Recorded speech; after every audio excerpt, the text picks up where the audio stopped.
back, guys, to another Ready Set podcast. I'm Tony. I'm Angus. I'm Ricky. I'm Derek.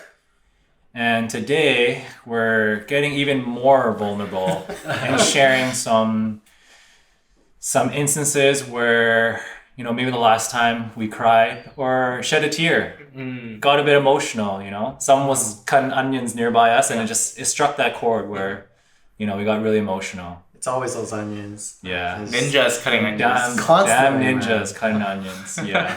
Maybe I can start first since this is the most fresh experience for me. Was most recently at my wedding. So I didn't think that I would get teary-eyed or cry. I would cry throughout leading up to the wedding, but it was a time when I was reading my personal vows to my partner. And just in that moment, you're feeling a lot of emotions, right? Like a part of you is kind of nervous because the spotlight's on you. You're jittery. You're also you're holding hands. You're looking at your partner, and then you're saying all these vows and personal stories. But also, it's making me reflect and think about all the 5 years, all the things we've gone through, like the ups and downs. Yeah. So throughout that, I started when I flipped the page, I started getting emotional, and then I just paused. I was like, okay, just pause. And then when I flipped the page, and then I just kind of recovered a little bit. But that was the last time when I almost broke down, and it was the whole situation was really emotional for me. So. Plus, everybody's running on less than optimal hours of sleep. Yeah. Leading up to that wedding, right? Yeah, exactly. Yeah. Wow. But yeah, I almost cried at your vows too. It was a very touching message that you guys shared with each other. It was really good. I'm glad to hear that. Yeah. That means the vows were well written. Yeah. But actually, after we came home and we read some of the cards, yours, I was just reading through. I thought it would be another oh hey, good luck, man, congrats, happy face or something. But yours was actually super super thoughtful. I was reading it and then I was starting to the eyes are starting to sweat. Onions are really cut because you were talking about how you kind of brought it back to the beginning, how we've been friends for over 10 years, but we used to play pool. We used to talk about certain things dating or K-pop and stuff. And you brought it back. So I was oh man, it's nostalgic. Get nostalgic. Hit you with a little 1-2, nostalgic, congratulations. Hit me in the feels. And now we're all adults and doing all this stuff. So super touching. Ricky's got them way with words, No, I really... That's how we get them girls. That's the thing is I really wish I was more articulate, but I'm glad that it worked out with that part. It was really well written. Good. Good job. Sounds like me cry. Yeah. So your wedding was probably the most recent where I was almost about to cry. I think I'm just a suck for weddings because before that I've also cried at my brother's wedding too because he's a really nice guy, super helpful and knowledgeable, smart, but he's not the most social. So I was always worried if he was ever going to find a partner. So seeing him up on stage in front of his wife and minister or I don't know what their title is, pastor or I think they're called marriage counselor or officiant. Officiant, yes, officiant. Officiant, yes. So I was thinking, oh my God, it's finally happening, and it's gonna be a happy ever after kind of thing. So I definitely fought to hold back some tears for his wedding as well, and I was in the wedding party for that, standing up in front. So I was really fighting it. Wow. Didn't want to draw attention, right? Yeah. Are you also in that moment? You're kind of reminiscing back on being brothers growing up and doing this and that, and now he's getting married. It's crazy, right? Yeah. Just what's that Paul Rudd thing in Wings Hot Ones? It's look at us. Did you think we would be here? Not me, kind of thing. Oh yeah, exactly. So other than that, I've also cried crazy watching this Korean drama on Netflix. What was it called? Crash Land. It's a new one. It came out I think this year. It's finished now. It's called 39, and it's about 4 girls, best friends. They're all 39 years old. I saw that on the preview page. Yeah. It's so Really good. good? And that one, I like after episode 2, every single episode I cried at. Ooh. And it wasn't just like, but it was like full on ugly cry. Where Like I was screaming, like screaming, like having trouble breathing, like like it was coming out it of was your nose. really so emotional, and it was a really well written TV series. All 4 girls have great chemistry on and off screen. It's just amazing. So it's this Korean drama. 39. Definitely check it out if you are looking to cry. Yeah, it's so good. One of the actresses is in Crash Landing on You. Yeah. Okay. Yeah. Okay. Yeah. That was also one that was like, it was tear worthy. I don't know if I actually cried on that one for sure. I may or may not have cried last week watching it. That's a good show. Oh, I have a question for you. So, like, you know how you almost you were like crying at your brother's wedding. Do you think your brothers would also cry at yours, like when you have yours in the future? No, I don't think so. No. No. Oh, come on! No brotherly love. There's brotherly love for sure. Yeah. I think I think I'm just more emotional than they are. No, I think you think that, but I'm sure deep down, because you're the youngest, right? Yeah. Yeah, so I'm sure like they see you as like the young one in the family, like getting married and like taking this next stage in life. I'm sure they would be emotional deep down, even if they don't cry. They don't you show see it. Yeah. They're for probably sure. like, as soon as you're like, hey, are you okay? He's like, don't talk to me. So that means I've got to look at them in the eyes, make sure to catch them. You see that little glistening in the corner His there? eyes are like super. They're gonna be wearing sunglasses. We're indoors though. Exactly. Take them off. Slave red nose, just like. Don't worry about it. It's just allergies. Do you guys get emotional like easily when you watch like shows, dramas, like Oh whatever? yeah, definitely. I think one of the biggest ones was there's a Korean. I don't know what this movie was about, but it's always Korean movies and Korean dramas. So the story was basically it's a cooking show, and this guy grew up at a farm, and he has his own cow, right? And he's like grew up with it. He played with it, named it till who knows how long, and then during this competition, final showdown. They need to get the best like prime cow that they can find. And then the opponent found like the best. And then now he has to go find one. But out of all the cows that he was given, he couldn't find any that was just better. So then he had to look at his own cow. He had to kill his own cow. He ended up killing. What? Yeah, he had to send it to the butcher house. No. And then there's a whole shot of him bringing it into the butcher house. You see the cow like going in, getting locked up. The tears are going down on the cow's eyes, and you see it going into the machine. And then like the way he like gets the meat, and he's like cutting it while he's cooking. And every time he cuts, his memories of him. That movie freaking screwed me over. I became a vegetarian for like 2 weeks. I gave up meat for 2 weeks. That's a little messed up. That's fucked up. I was That's so messed up, I was right? so sad. I was crying my eyes out, and I'm like, holy crap! Like I can't eat meat after this. If you raised a cow from little, Yeah. it's That's literally a messed friend up. or But it was family for member. Yeah. it was like a competition. It was like I don't know. That shouldn't matter. No, It's that like shouldn't I'm matter. gonna kill my dog. It was like I'm something entering to this restore competition. his like family name. I don't know, That's but it insane. was so messed up. I saw that. That's I fucked. didn't eat meat for 2 weeks, and then after 2 weeks, I'm like, what am I doing? I love meat. I went and grabbed a burger right after that. But that movie actually was a really good movie, but it was just way too sad. That's a little messed up. That's fucked up. It messed me up. I gave up meat for like 2 weeks. Yeah. It was pretty bad. I don't know what the name of it. I'm shocked. I'm shocked that that's even a It thing. was bad. Like they just show like shots of the cow going in. I'm like, why would you need to do that? It doesn't sound like that guy had any remorse. Like he brings it to the whatever the butcher He shop was or whatever. struggling because he was crying so. He was As seeing he's him cutting cry. up the filleting. This is the best part of the movie. I'm gonna say this later. Yeah. But yeah, That's a crazy story. Yeah, that's mine. And then probably another one would be watching Godzilla.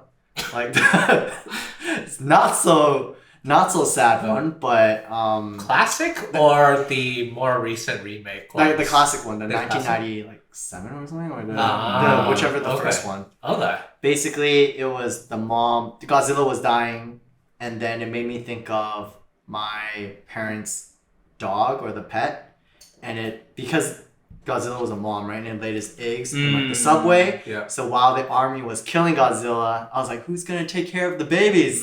Oh wow. And it just made me think of the they're gonna baby be without. Godzillas. Yeah, it's like, oh, Whoa. what? They're not gonna have a mom. Like, and my parents made fun of me. Wow. Wait, so how old were you? Because I would assume you're like less than 10 maybe? Yeah, it was less so than that. Whenever that movie came out and we rented. Oh, you saw it in theaters? No, Blockbuster or whatever. Okay. Oh, that's a good old days. Oh, you rent it and you're late. Yeah. Late fees. Yeah. Yeah, for like someone like as young as you were at that age to have those feelings and like tie that movie to like your pet or something, that's pretty intense. Yeah, but my parents made fun of me, so they were like, "Why are you crying?" They started laughing at me. Like, this is love I always wanted. Yeah. So would you guys say that you're like all emotional or sentimental in a way? I am. Or I'm quite. I'm quite I would say sensitive, so. Yeah. okay. emotional. I mean, like the most recent movie you could think about was like Spider-Man, right? The most recent Spider-Man movie. Man, I cried on that. Toby. one. Toby. Yeah. And then that one, like, I mean, a lot of dramas and movies are made to elicit emotions, right? It's like whether it be like sentimental or like say for me, there's like back then it was like Rush Hour 2. That was like the one where it wasn't the sentimental moment, it was just pure hilarity. Like the little bits they did and then like the scenes, it made me laugh to the point where I was literally crying. Like I couldn't breathe kind of thing. And I was like, wow. that's how hard I was laughing during like the very first time I saw that movie. Of course, I still rewatch it from time to time and I still laugh. I don't cry now, but it was like my very first time watching that. I was like, I was like, ab workout. Yeah. I was like, oh my gosh, my sides, they're tearing apart. But yeah, that was like one of the very few times I was like, that a comedy kind of movie made me like kind of Laugh to the into cry tears. points, Yeah. Wow. Yeah, but I think other than that, what else would I like? The more realistic one, I would say, that's outside of those ones would like be the time I attended like my grandparents' funeral. So, well, most of my grandparents are no longer here, but like either of them, and it's only because I think it's also because like one, they're close family, but two. In Asian family households, the grandparents take a very big role as a caretaker in your younger years. And so, like, going back is when you start, like, you do reminisce, right? Reminisce about, like, the time they took you to places, the time they, like, took care of you, or they bought you certain, like, toys or, like, gifts and all that stuff. Yeah. And so, when you, especially if you're called upon to talk at the funeral, it's kind of like, it kind of really brings up those memories. Oh. So you had to say a little bit? Yeah, I had to say a little bit during the funeral. Wow. Well, Is that like a eulogy kind of thing? Or? It's sort of like, it's just sort of a like little thing a bit of like a thank you for like to them for like all that they did. Yeah. That must have been I really can't. tough. I can't do that. That's too hard. Like I Really? would just bawl my eyes out. It's To your grandparents or? yeah. To my grandma passed away. It was like that was probably the last time I cried really hard. Yeah. And it's hard. Like I don't know how I'm just thinking in your shoes. If I was in that up there trying to make a speech, I don't think I can get through the first sentence. I'll be honest, because it's very. Yeah, it's hard. It draws out a lot of emotions. Yeah, Like, yeah. It hits you all at once. Because you're thinking at the same time, right? And like, the reminiscing. memories, Wow. yeah, it's just Yeah. like everything is just like wow. Yeah, and I think what's hard about that situation is you're doing it in a way that like you're telling all these like intimate details about your experiences with whoever passed away, but you're saying it to other people that's attending, so it doesn't feel as like you're saying your final words to this person. You're saying it to an audience, right? So it feels a bit different. But like a lot of like the first grandparent that passed away for me was definitely the hardest. And then I guess because it's always a big shock to you, because like it's the same thing with our parents. Like we think that they're always going to be there, right? And then the very first one that kind of passes away for us, that's like the biggest shock to you. You're like, oh damn, like they're no longer here, right? And then you're like, oh shoot, I don't know how my life is going to change like this, right? When you think about it. And then like afterwards you're like, oh okay, kind of life has to go on. And but that during the first grandparent passing away was definitely like the most difficult for me. But like it was like where I cried the most.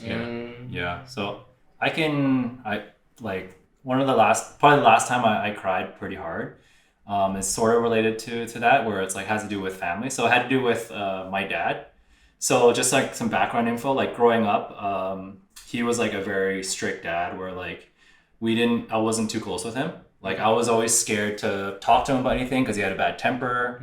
And he also lives in another city, Prince Rupert, where I grew up. So I only see him like once or twice a year, right? So this happened in early 2020 before COVID. I went back to visit him, and then the day before I was about to leave, we got into a big argument. And then when I came home back to Vancouver, I called him just to try to hash it out. And then we got heated even more. And then I told him that like we were just yelling at each other, and then I just hung up on him. I just hung up on him without saying anything. And I remember messaging my sister after, saying that like, I don't really care like what dad does anymore. Like I'm not gonna talk to him. I'm gonna ignore him. Like he can just go do whatever. Like I don't care, right? I don't give a shit, right? And then so I remember that. So I literally ignored his calls and everything for like almost over a month. Oh wow! Over a month, yeah. And then when he came back down to visit, I think he was on his way to like Vietnam or something just before COVID. So he was here for a couple of days. And throughout that whole trip, I knew something was different, because he was being like overly nice and caring, like different from what I've seen my dad act like as like the strict Asian dad. He'd like hug me. He'd be like, how are you doing and stuff like that, right? Asking me like how my work is, like am I eating enough and stuff. So he was like making an effort without breaking down and saying sorry like the typical Western parent would. And then when it happened was when I was dropping him off throughout those couple of days, I dropped him off and he's like, oh, you go ahead, I'm just gonna smoke outside by myself. And then you go ahead, you go home. And then just driving away, looking back at him like standing there, I started crying. Oh man.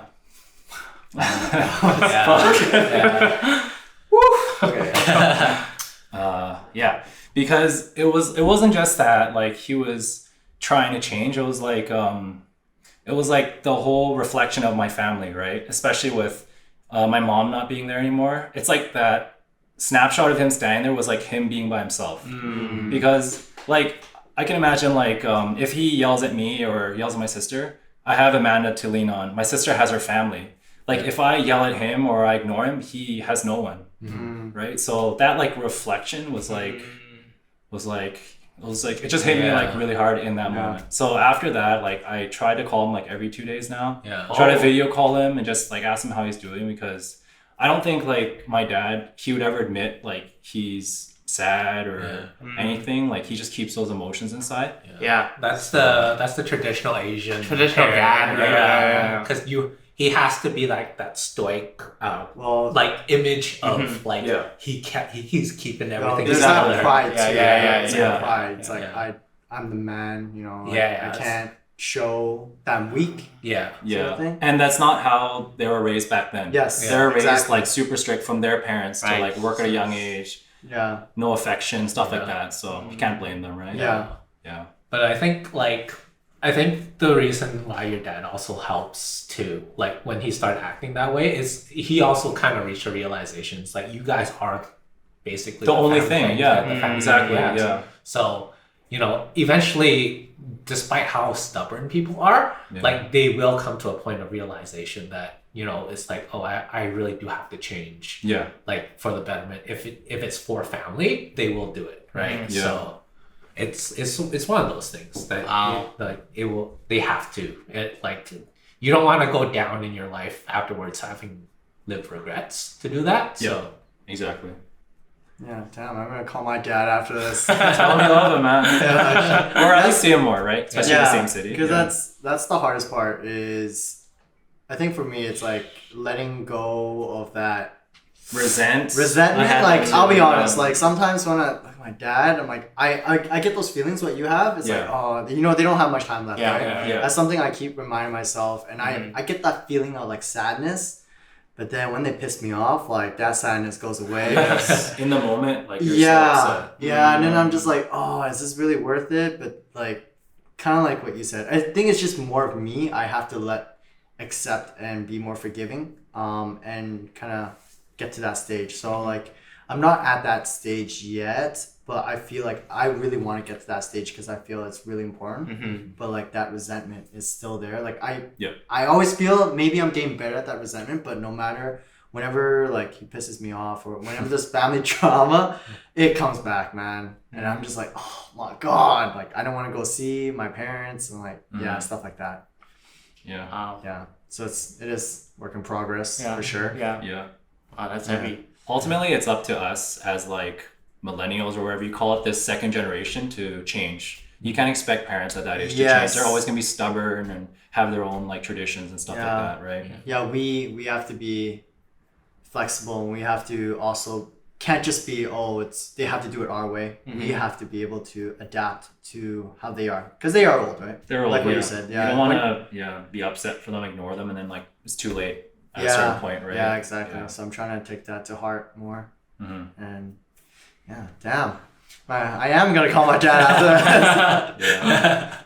Yeah. Shoot. Yeah. Anytime it comes to like family, it's always because you remember like all the struggle and stuff, like raising you, or like if they immigrated here and all that, their journey. So it's always emotional, I think. Yeah.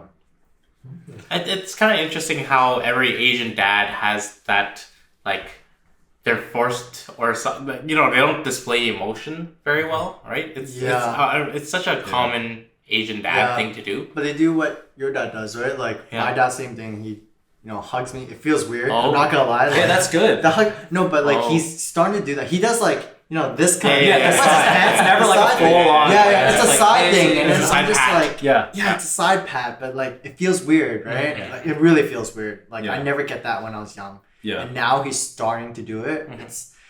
It's really weird. So like I'm trying to like. But it's doubly weird for him too. It is weird because he is trying. So that you got to think about like he's right? actually even trying even harder to do it, right? Yeah. And then he calls like sometimes, but I feel like I need to call more. Yeah. That's something I need to do, be more proactive on.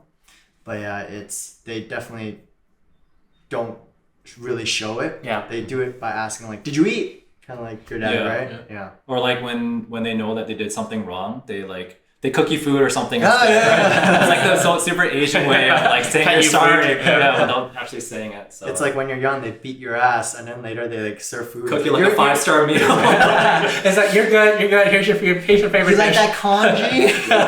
You're like crying. My ass still hurts, but it is good. Yeah, that's insane. Yeah. Damn. All right, I think I think that's enough tears and emotion for the day.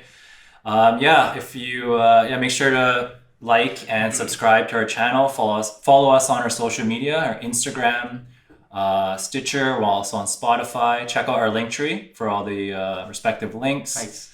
Let us know in the comments, or if you're open to sharing maybe the last time you cried or something that triggered you emotionally. We'd love to hear it. Thanks for listening and tuning in. I'll see you guys in the next one. Yes. All right, see ya. Bye.